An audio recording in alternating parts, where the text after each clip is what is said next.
Good morning to all. जैसा कि रसखान द्वारा रचित कृष्ण के सवैये चल रहे थे, पिछली क्लास में हम पहला सवैया और दूसरा सवैया पढ़ चुके थे।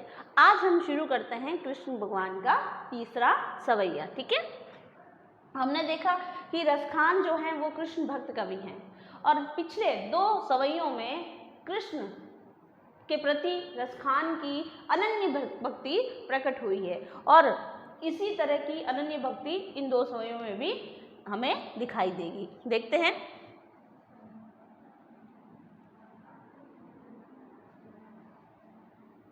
देखिए, मोर पखा सिर ऊपर राखियो। पहले तो ये देखेंगे हम कि ये जो सवैया है ये कौन किससे कह रहा है। ठीक है, तो यहाँ पर एक गोपी दूसरी गोपी से बात करती है। एक गोपी कहती है दूसरी सखी को कि हे सखी, श्री कृष्ण जैसा स्वांग तुम्हें रचना है। श्री कृष्ण जैसी वेशभूषा धारण करते हैं, हूबहू वैसे ही जैसा तस्वीर में आपको नजर आ रहा है राधिका का राधा कृष्ण रूप, इसमें आधा कृष्ण आधी राधा। ठीक है, तो ये रूप जो आपको दिखाई दे रहा है, तो दूसरी सखी से कहती है तुम्हें भी श्री कृष्ण का रूप धारण करना है। तो कहती है कि ठीक है, तो मैं उसका स्वांग धारण करूंगी। अब क्या कहते हैं, मोर पखा सिर ऊपर राखियो, कि हे सखी मैं श्री कृष्ण जो मोर मुकुट धारण करते हैं, जो मोर पंख मुकुट में धारण करते हैं, मैं वैसा ही मोर मुकुट धारण कर लूंगी। मोर पखा सिर ऊपर राखियो, मोर पंख जो है अपने सिर के ऊपर धारण कर लूंगी।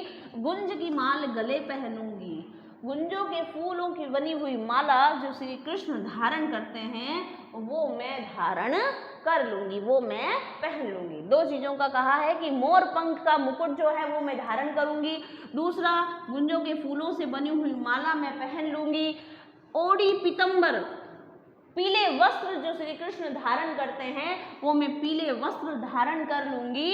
ले लकुटी और लकड़ी लेकर, जैसे श्री कृष्ण गायों को ग्वाले के साथ चराने जाते हैं वैसे मैं लकड़ी लेकर वन यानी वन में गोधन, गायों का गाया जाने वाला, गाय चराते समय गाया जाने वाला गीत गोधन गाते हुए ग्वारिनी यानी ग्वालों के संग फिरूंगी।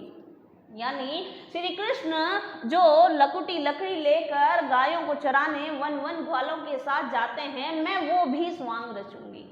तो चार चीज कही है, मोर मुकुट मैं सर पर पहनूंगी, फूलों की माला मैं गले में पहनूंगी, मैं पीताम्बर धारण कर लूंगी और लकड़ी लेकर ग्वालों के साथ गायें चराने भी चली जाऊंगी। भाव तो वो ही मेरो, यानी है सखी श्री कृष्ण मेरे मन को बहुत भाते हैं, मेरे मन को बहुत ही प्रिय हैं। सो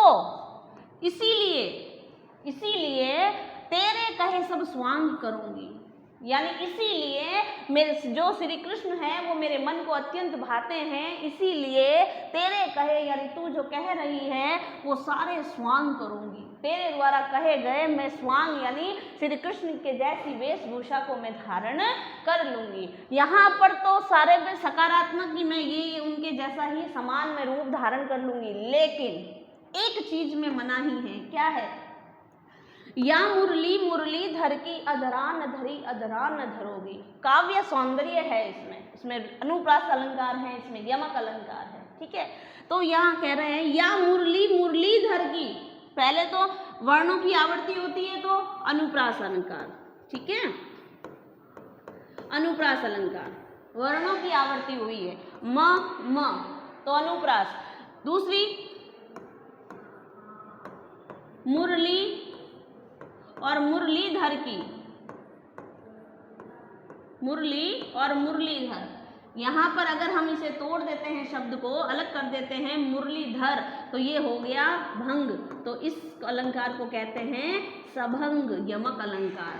ठीक है, यमक अलंकार क्या होता है, पहले तो वो देखो कि जहाँ दो शब्दों की आवर्ती हो और दोनों के अर्थ अलग अलग निकले उन्हें यमक अलंकार कहते हैं। ठीक है, अगर साधारण से मिल जाए, जैसे एक उदाहरण है, कनक कनक ते 100 गुनी मादकता अधिकाए, वा खाए बोराए या पाए बोराए।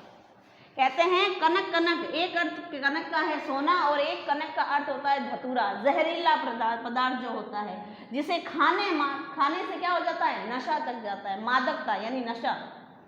तो कवि कहता है कनक, कनक से 100 गुनी मादकता अधिक है, यानी इस कनक से 100 गुनी मादकता यानी नशा अधिक होता है। या खाए बोराए व पाए बोराए, कहते हैं इसे तो धतूरे को तो खाने से इंसान को नशा चढ़ता है, लेकिन सोना यानी धन दौलत इनको तो पाने मात्र से व्यक्ति में क्या चढ़ जाता है, नशा चढ़ जाता है। तो यहाँ दो शब्दों की आवर्ती हुई है, लेकिन जब दोनों शब्दों के अर्थ अलग अलग हो तो वहां पर यमक अलंकार होता है। यहाँ पर भी हुई है, देखो मुरली, मुरलीधर की, हम एज इट इज हमें ऐसे वर्ड नहीं मिले हैं, हमें इसे तोड़ना पड़ रहा है, इसीलिए ये सभंग यमक अलंकार है, यानी भंग करने के बाद हमें यमक अलंकार की प्राप्ति हो रही है। ठीक है, तो यहाँ पर सबंग कौन सा है, यमक अलंकार। ठीक है ना। अब देखो आगे यहाँ पे, ये तो हो गया आपका यमक अलंकार।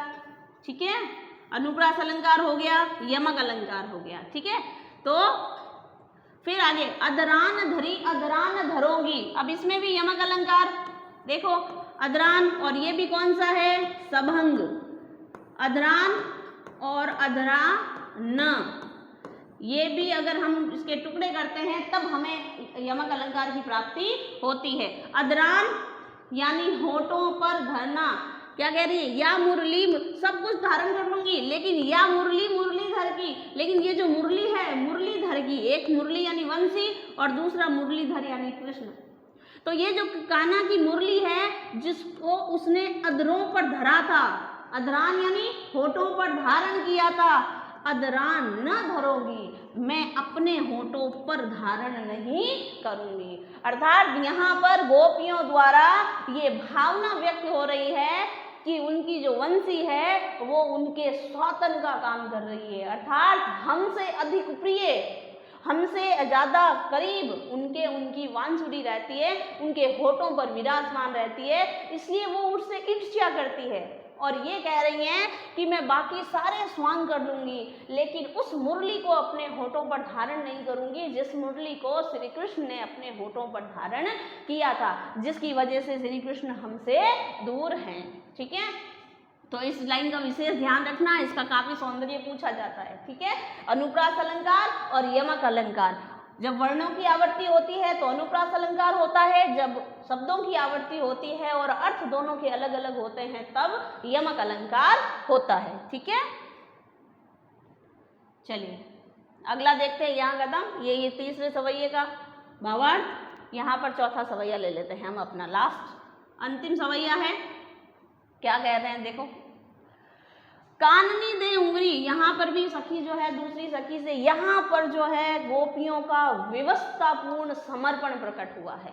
गोपियां विवश है, श्री कृष्ण की वंशी की मधुर ध्वनि जो है वो उनके कानों में जब भी गूंजती है तो गोपियां ही नहीं, पशु पक्षी मनुष्य सभी, कोई भी अपने आप को रोक नहीं पाता श्री कृष्ण की तरफ बढ़ने से।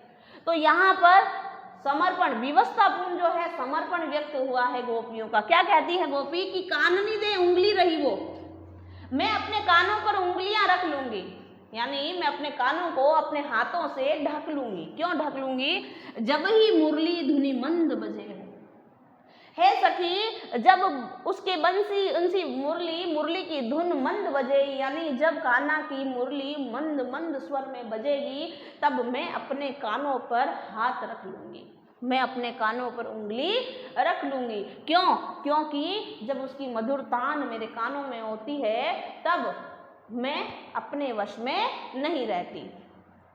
मोहनी तानन सो, रसखान की गोपियां कहती हैं कि उस मोहनी तानन को, उसकी वंशी की जो तान है वो मन को मोहने वाली है, मोहनी तानन है। और रस अटा चढ़ी गोधन गए तो गए, गहे तो यानी हे सखी, चाहे श्री कृष्ण अटाचढ़ यानी महल की अटारी होती है, तो चाहे महल पर चढ़कर भी गोधन यानी गीत, गहे तो गए, गाए तो गाए, भले ही कान्हा किसी महल पर चढ़कर जो है गीत गाए तो गाए बंसी बजाते हुए, लेकिन मैं आज उसकी मुरली की मधुर स्वर को नहीं सुनूंगी। ठीक है, टेरी कहो शीघ्रे ब्रज लोगनी, टेरी होता है पुकार के, टेरी होता है पुकार के, वो भी कह रही है कि हे ब्रज के लोगों, ब्रज की लोगी, ब्रज लोगनी, हे ब्रज के लोगों मैं पुकार कर ये कह रही हूँ, क्या कह रही हूँ, काली को दोष कितनों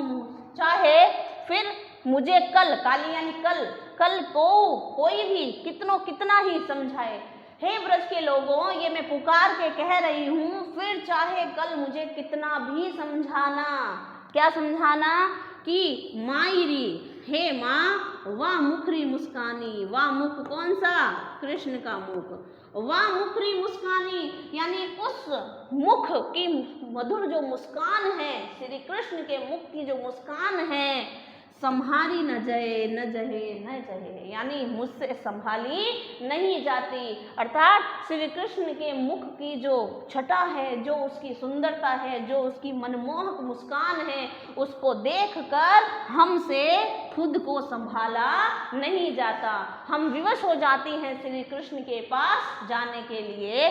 तो यहाँ पर गोपियों ने अपने विवशतापूर्ण समर्पण को व्यक्त किया है कि वो श्री कृष्ण की उस बांसुरी की मधुर ध्वनि के आगे विवश हो जाती है, और गोपियों ने ये भी कहा है कि मनुष्य ही नहीं बल्कि उसकी मधुर तानों पर तो पशु पक्षी सभी मोहित हो जाते हैं। ये इसका लास्ट वाले का पैराग्राफ है, और यहाँ पर हमारा चारों सवैये जो हैं वो समाप्त हो जाते हैं। इनकी PDF आपको प्रोवाइड की कर दी जाएगी। धन्यवाद।